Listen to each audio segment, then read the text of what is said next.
Welcome back to Stadium Unplugged with former England striker Andrew Cole. Now, you've got so much of time to do lots of things that you like, spending time with your family. How much do you think you've changed as a person since retiring? A hell of a lot. Hell of a lot. Like I said, I honestly thought I was laid back before, but I'm even worse now. I'm even worse now. Like I said, being quiet, I don't think that's a bad thing. And I think when people are quiet, people look at it as, well, I don't know how to sum him up. And sometimes that's a nice position to be in, because if people can't sum you up, they can't make an assumption of you. I think when people find me in that position, like, oh, Coley's very quiet, isn't he? And people turn around and say, Coley's not quiet, by the way. So when I have people guessing, you know, I like to have people guessing, because I mean, I don't. You like to get people uncomfortable. I do, yeah. Figure them out first before they figure you out. I mean, people always fear what they don't know, so I like it that way. But yeah, I'm very comfortable in myself now. I'm comfortable around people, definitely.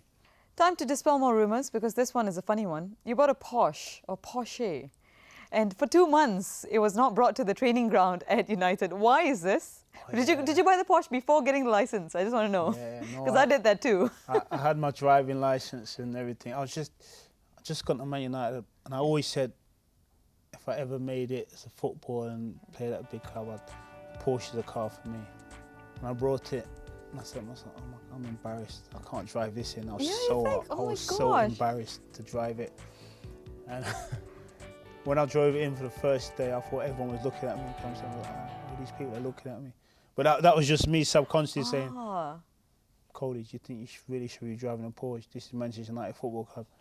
By the time I got in, no one's even bothered. Don't even realise, but I'm saying to myself, oh, what if the manager says something or something like that?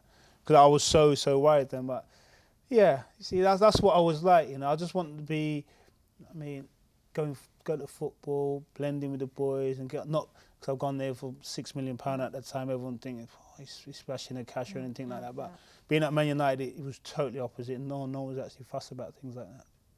Do you think it's changed a considerable amount from the time you were playing to how football is right now? Because there's a lot of money being thrown about, and you know, you were talking about being humble with a Porsche. You've got lots of players who are, you know, coming in bigger cars now. Do you think it's changed a lot? Football's changed. Football's changed because there's a lot of young kids who get everything very early and don't actually appreciate how early they got it or how easy it's come. I remember when I was an apprentice, you know, we had to do kit, balls. We weren't allowed to go into the first team dressing room without knocking. We had to call first team players by the Christian names or Mr. or, I mean, nowadays, kids don't have to do any kit or showers, anything like that. No cleaning duties, and everything's provided.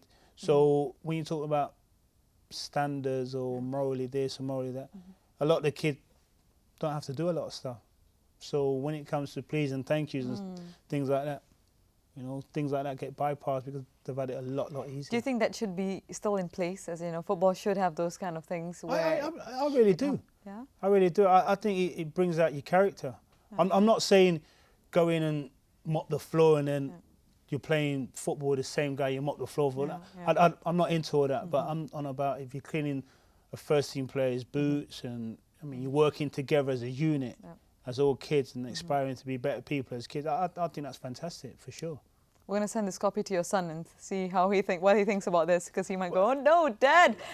Well, my son has no option. I know he doesn't do duties at Man Utd or whatever, but the way my wife has brought him up, you know, installs values in him. Please and thank you cost nothing. Be respectful in front of people and all that. So the way my 2 kids are, they are just that. And I mean, I cherish them because when you get comments like your kids are so well mannered and stuff like that, I look at my wife and say, I'll take my hat off to her because she's installed all those values in them. Well done. It's wonderful. Now let's talk about another rumour, Teddy Sheringham. And you didn't exchange so many words with him. So, you know, I'm wondering whether it was just a common dislike or both of you kind of taking in, you know. I didn't like him. Okay. That's been well documented about retiring and when I was playing. So it makes no difference to me.